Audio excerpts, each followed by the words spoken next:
Good morning, everyone. We will start here in a couple minutes and look forward to talking to you today about how to talk to kids about COVID-19.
Good morning, everyone. It is 10 o'clock now, so we'll get things going here. Welcome to our live Q&A on how to talk to kids about COVID-19. This morning we have with us Dr. Keller from the Truman Medical Center and Kayla Parker from the Jackson County Health Department. And this is really about how we as parents, many of us, like you can probably see today, I am working from home, so you may hear a 4-year-old or an 8-year-old in the background as they do their schoolwork for the day.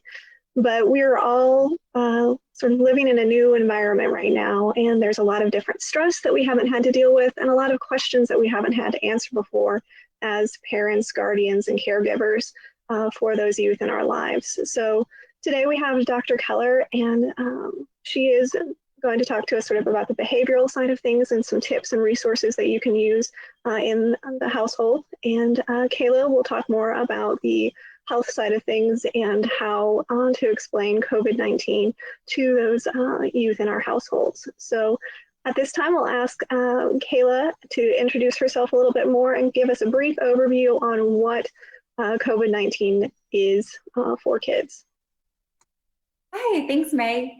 So I'm Kayla Parker, as mentioned, and I am the communications specialist for the Jackson County Health Department. And our roles look a little different during this time. Usually we'd be in our everyday positions, ranging from health promotions, where we work on program and policy implementation, to clinical services, where we have immunizations and testing. However, during this time, we've shifted our focus to help our emergency preparedness and communicable disease division and really help them with everything from contact tracing and case investigations to answering phone calls from the public and just giving information to our community members. So what is COVID-19 and how do you explain this to kids? It's really different for every person, so it can be challenging. But the thing to know is this is a viral disease that spreads from person to person through respiratory droplets. So there are ways that we can explain this to kids by comparing it to other diseases, such as the flu that they're familiar with, but include that this is a new virus, so we don't know everything about it. And just get kids involved and help them understand using terms that are specific and understandable to each age group. So you really want to take into account how old the kids are and how much of it they can understand and discuss it with them that way. I'll pass it off to Dr. Keller to introduce herself now. And Dr. Keller, can you give us a brief overview also on the Truman Medical Center and your behavioral background as well, too? Of course. I'm Dr. Jennifer Keller McDaniel. I'm a licensed clinical psychologist and Senior Director of Behavioral Health and the Psychology Section section chief at Truman Medical Center.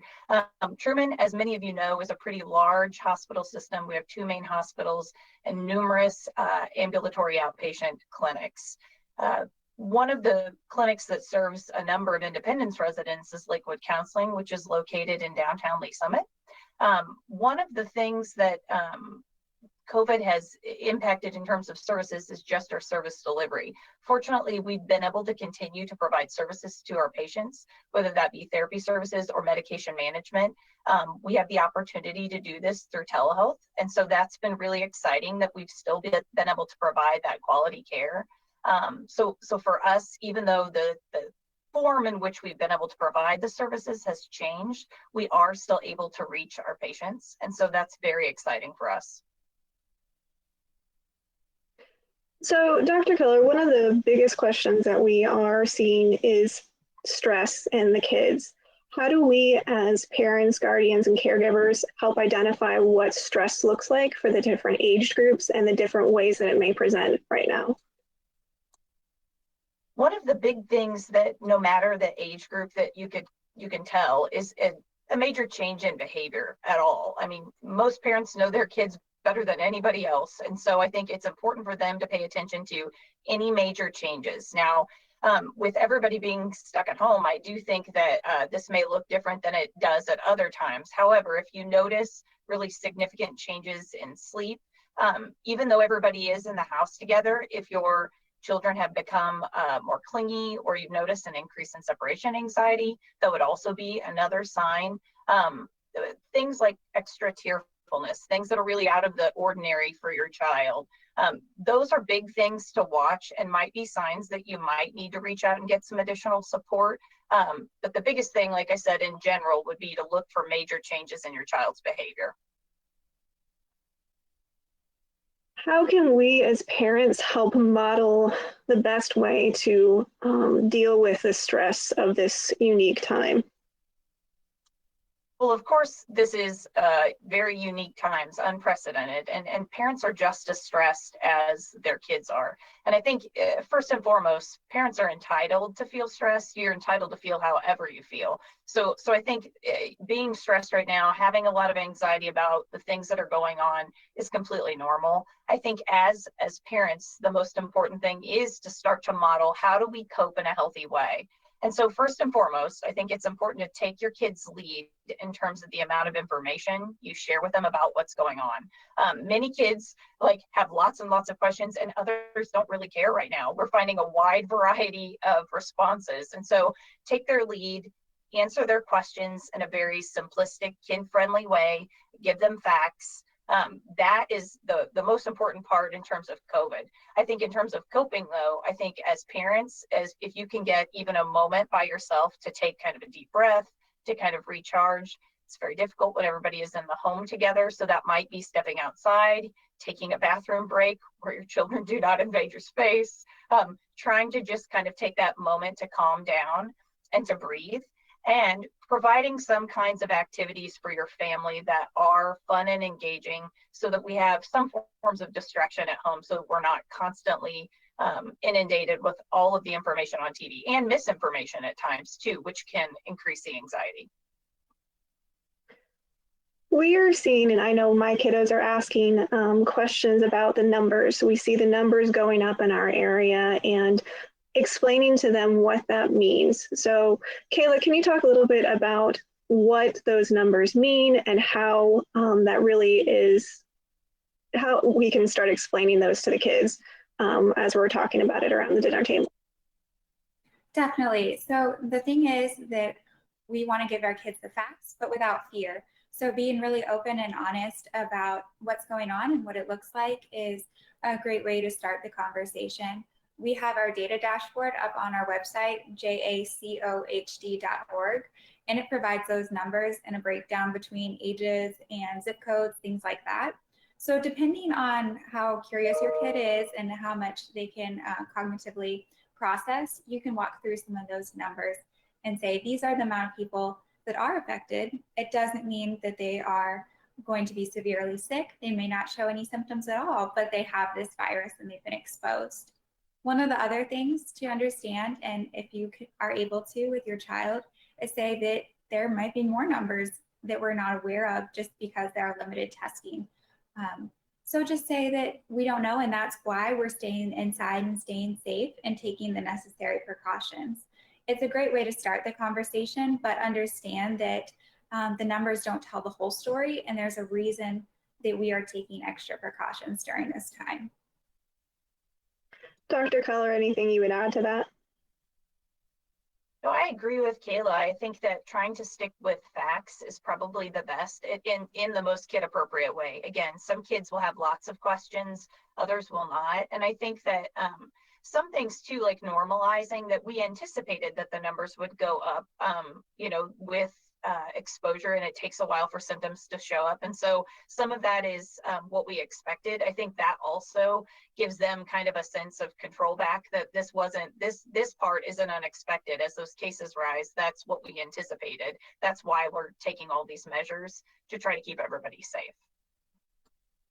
And this is also a great way we can start the conversation of there are a lot of people and adults that are watching out for this and are preparing for this, and that they don't need to worry that there are people, not only the health department, of course, but we have very wise doctors and staff, essential workers that are all looking out for our safety.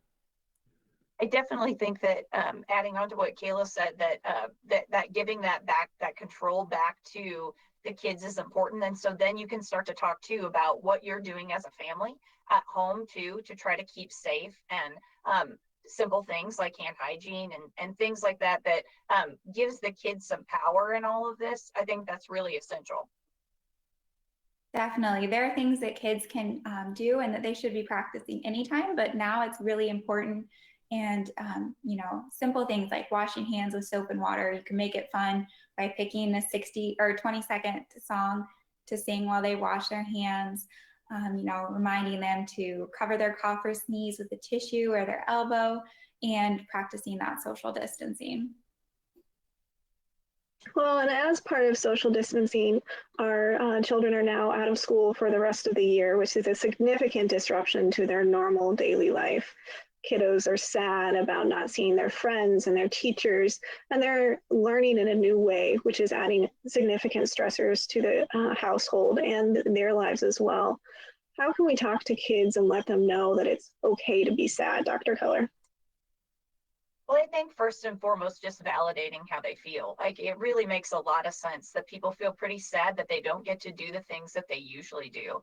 And I think after, allowing them to kind of sit with that and validate it, I think it's important then to kind of shift into what are we going to do to cope with some of this? What are the things that we can do about it? And I think that using things like FaceTime and Skype and other areas, Google Hangouts, ways for them to be able to connect with friends or family members is really important, even though this isn't maybe their traditional way of communicating, but to still stay connected.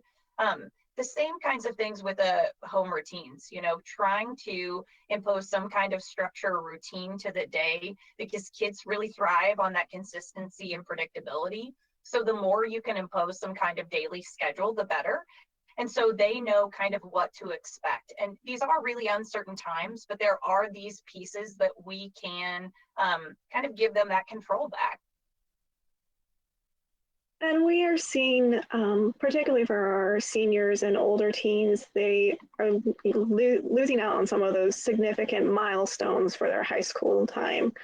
Proms have been canceled. There have been graduation conversations about what that looks like this year. How do we explain to those kids that are missing on some of those key things that it's okay to be upset, and helping them deal with that significant change? I think again, validating that this is really a very unique time, and it is frustrating. It's unfortunate that they don't get to experience some of these things. I do think some different school districts in some areas have come up with creative ways, again, mostly through the internet, to be able to try to connect around some of these different kinds of events. I think that trying to just, normalize it for them is probably the most important thing, because there really is no fix for it. However, I do think that some of these other things that we've put in place so that they can still connect or have some semblance of an experience is important. I also think trying to help them, particularly when they are older and more cognitively advanced, to be able to put things into perspective too, that this is, very serious, the circumstance in which we're under, and that in the wide scheme of things, like, yes, it's unfortunate to miss those, but let's focus in on the things that we are grateful for, and the things that are going well for us right now. I think that trying to kind of shift that focus can also help them over time. But initially, I really think just validating and letting them be upset about it. It's okay to be upset about it. So we've talked about how to encourage kids to find things that they can do. So washing their hands, helping clean the house, explaining the basics of what COVID is, and how to talk to it as in an age-appropriate way for the different children in our households. What are other significant things that you want families to know during this time, Kayla, and then Dr. Keller? Yeah, so right now it's important that people know that we still need to stay at home, especially as the peak is approaching at the end of April, the anticipated peak. People might start relaxing their stance on this, but that could really lead to a second peak, a later peak, more cases, and it's so important that we continue. I know people are getting restless at this time. The stay-at-home order has been in effect for a while now, and the extension is challenging to accept that. And I think it's okay to feel stressed about that, but explaining that it is necessary, it is for the safety of our community, and it's important that we continue staying at home to the best of our abilities and only going out for essential services. I think there are a lot of creative things that families have come up with to do at home too, even though we normally suggest limiting some of our media and electronic usage. I think that if we use it probably more now in these times, but to do it in, reasonably so. There are a lot of different resources available right now. Common Sense Media has a lot of things, but like, for example, there are Sesame Street videos of Elmo teaching kids how to do belly breathing. They're right now for the month of April, Love and Logic is offering their course free online because of COVID-19. I think there are just there's a wealth of information on the internet that really also could help families as they're kind of stuck at home to figure out ways to make this even enjoyable at times, finding different kinds of activities and ways to connect with each other, and using those to our benefit at this point to try to stay focused again on what we can control in these pretty uncertain times. And while it is something that we don't want to talk about on a general basis, we know when there are significant stressors like this, there is an increase in substance abuse, child abuse, and domestic violence. Obviously, there are multiple resources that continue to be available for families in these situations. Text to 911, domestic violence hotlines, other resources out there. What do you want families to know during this time, Dr. Keller?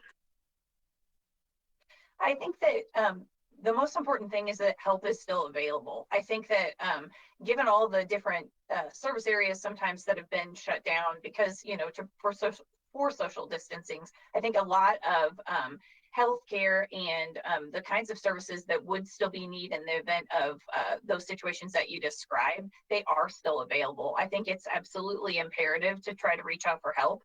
Again, as I mentioned in the beginning, we still are providing telehealth services and accepting new patients. And so even if it's somebody who hadn't already established care, we are accepting new patients, trying to help people who may not have needed support before this, but they do now. We are available. We serve children and adolescents as well as adults. And not just Truman Medical Center, but in the Independence area, comprehensive mental health is also available. And so I do think there are a number of agencies still functioning, trying to provide service. And I think if you're an adult who's concerned about a child that might be in another household, the other thing is that you can try to call to check in on them. You could always call the police for a welfare check too if you were really truly concerned about the safety of a child in a home. So there are a variety of different options, even though it may feel like you don't have as many as you usually do. Well, we have a question here. Is there a best way to introduce the idea of telemed or teletherapy to a teen who could benefit from a professional outlet during the COVID-19, but has never seen a mental health professional before? I think that, just trying to get teens sometimes into mental health services can be challenging. Fortunately, most of our teenagers are pretty tech savvy and they already communicate with friends through a lot of these methods.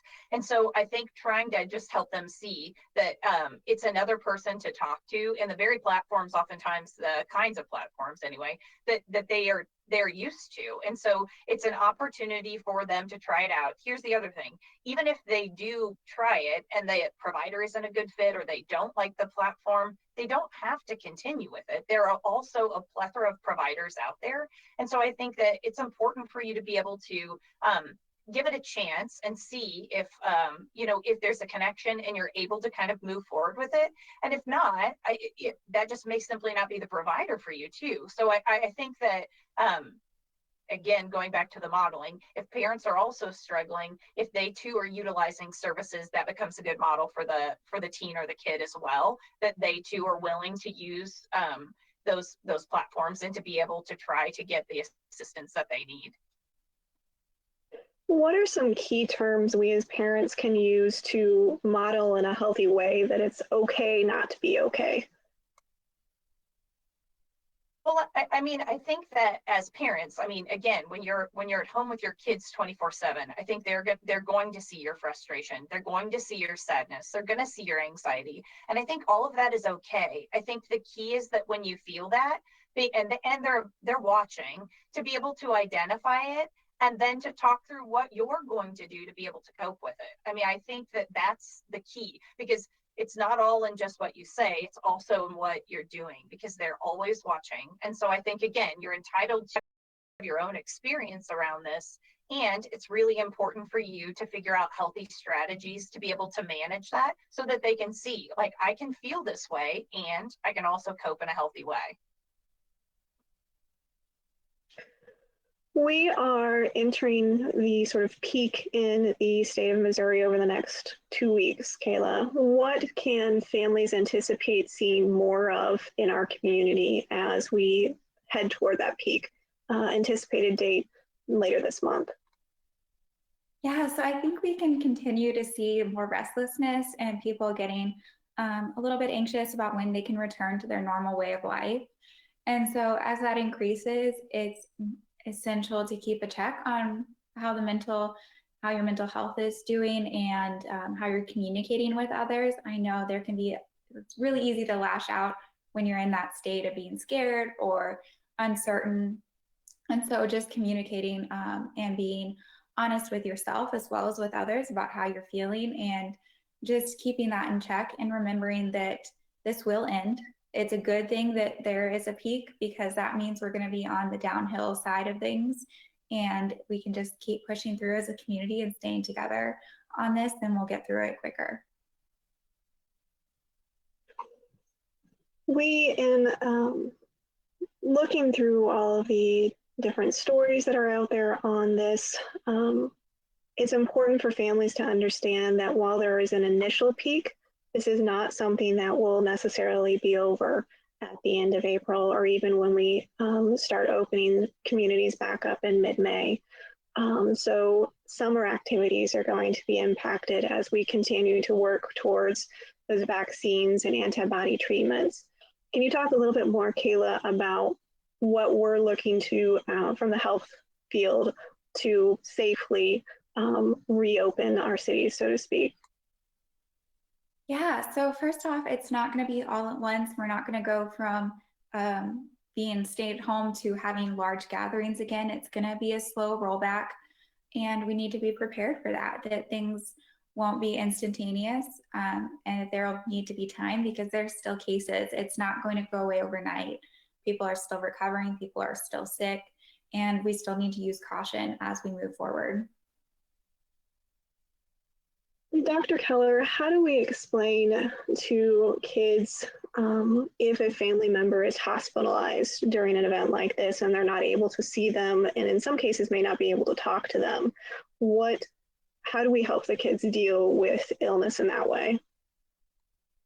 I think that anytime helping kids deal with illness of a loved one is always challenging, particularly depending on their age and their understanding of the concept of even death and illness in the first place. And so I think it really is going to depend on the age of the child. I think figuring out ways that they can communicate with them. So one, a lot of times they'll draw pictures or letters, and even though you may not be able to get those to the hospital, something that they can control to try to do their part. I also think just being there and letting them talk about what that feels like and hearing them out, and then trying to help them figure out ways to cope with the frustration of maybe not being able to see that person, and a lot of the uncertainty. I think that there's so much uncertainty right now that the most important thing is trying to figure out, like, how can you kind of help them to cope in that moment with some of these difficult emotions. There really is no easy fix, and nothing we're going to say is going to make it all better or go away. And so I think helping them to be able to kind of manage some of these really difficult feelings is going to be important, and talking about that and supporting them through it is probably going to be the best approach. So we are getting into our final 5 minutes here this morning, and it is important to say that questions can continue to be asked. There are a variety of resources in our community that we can share both on this platform, but also in the comments here on both Facebook and YouTube. So it's not something that's going to end here even after this conversation is over this morning. What are the key takeaways that you want families to remember as they continue through this unprecedented time? I would say the key takeaways are that we are aware that it's hard. It's not an easy situation. It is unprecedented, it's uncertain, and it's okay to feel that way. It's all right to feel those things, and they're very valid. The important thing is that we work together as a community, as families, and focus on staying home, practicing preventative measures, and understanding that this isn't over yet, but it will be one day. It's not indefinite, it's not permanent. It's just a situation that unfortunately we're in right now. I completely agree with Kayla. I think that that's really going to be key. And I think that creating kind of your own sense of the new normal within your household, and again, that structure and routine is really important.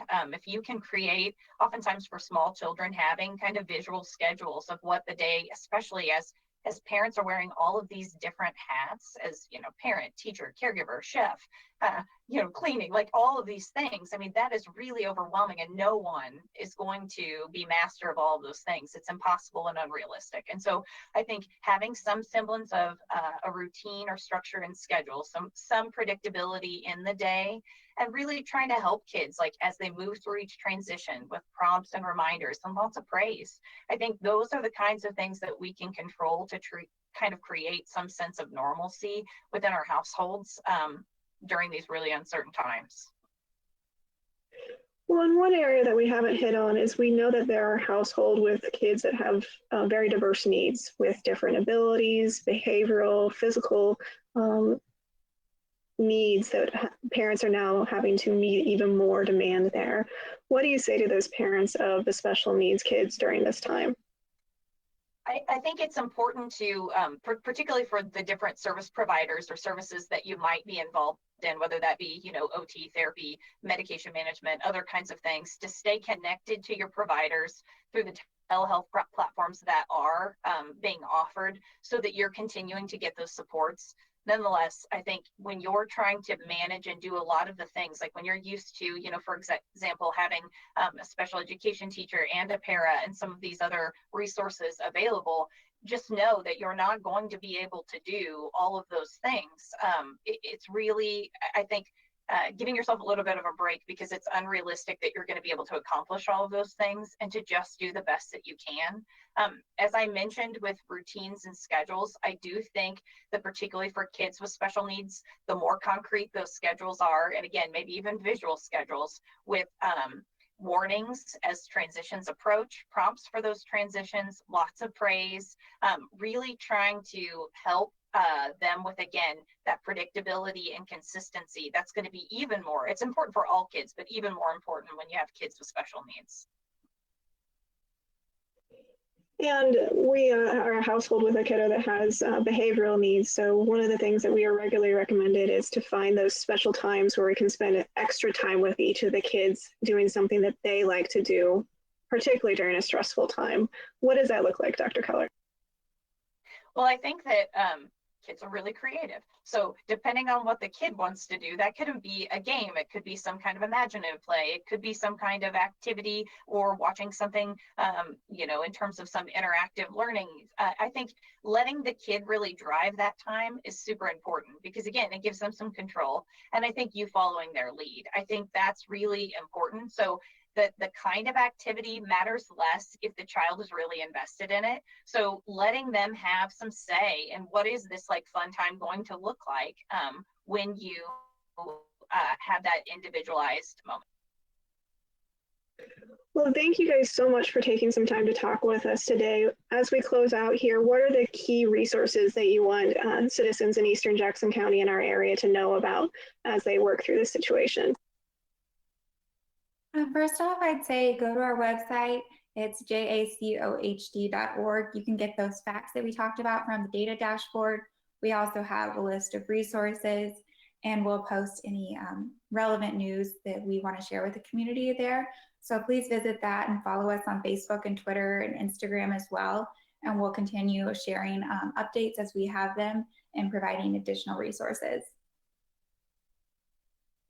I really just want to emphasize the importance of, if you need help, that we are still available, that you can still access, again, like I mentioned, therapy and medication services. I also think, like I said, there's a plethora of quality information online. Of course, there's some that is not so quality, but again, using things like Common Sense Media, they have a lot of different resources. They even have a separate tab, I think, that had like some COVID-19 specific kind of resources. And as I mentioned earlier, again, if parents are struggling, Love and Logic is free this month online. That course that normally costs, it's free to try to help parents as they try to navigate this. And again, lots of different kinds of coping videos. I mentioned Sesame Street, but there are many others with catchy kinds of tunes. Daniel Tiger has all kinds of videos with different songs to be able to teach different skills. And so I think trying to be as creative as possible with the resources out there. And I think if you don't know, simply reach out and ask, because we'll be able to direct you to a really good resource.